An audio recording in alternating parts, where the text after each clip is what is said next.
I 24F come from a big family that takes birthdays very seriously. Grandparents, aunts, uncles, cousins, everyone goes all out for parties, and growing up, I watched as each family member got their big day celebrated with love, gifts, prayers, and attention. Everyone except me. Since I was a kid, my cousins Olivia 25F, Megan 26F, and Jake 27M, who I now call the trio, made sure my birthday was never something to look forward to. It started small when we were little. A few mean jokes, swapping my birthday candles with trick ones that wouldn't blow out, hiding my presents. Just kid stuff, right? That's what my parents always said. But as we got older, their pranks escalated. One year, they convinced my parents to throw me a surprise party. I walked into the room expecting a fun celebration, only to find an empty house.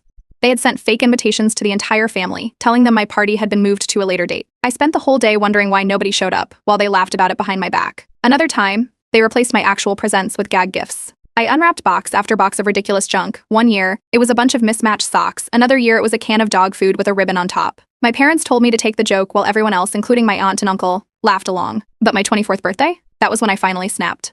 That year, I decided to keep my birthday small, just a dinner with close family. No big parties, no room for sabotage. But the trio found a way. Midway through dinner, they stood up and loudly announced they had hired a special guest, just for me. I had a sinking feeling, but before I could say anything, in walked a guy in a tacky, oversized suit with a microphone, singing Telegram.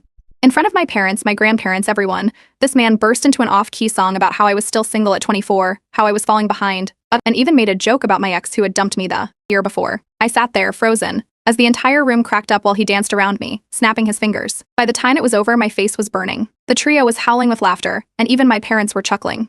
I got up, excused myself, and locked myself in the bathroom. Later, when I confronted my parents, they just shrugged it off. "It's all in good fun," my mom said. "They're just joking. You need to learn to laugh at yourself." Something inside me clicked. It wasn't just the trio. It was my whole family. They had let this happen year after year. Nobody had ever stood up for me. Nobody had ever told them to stop.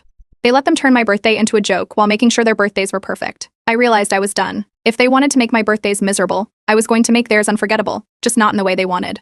The trio loved throwing huge birthday parties. Olivia, the social butterfly, always had an extravagant, invite-only rooftop event. Megan, obsessed with aesthetics, made sure her garden party was Instagram perfect.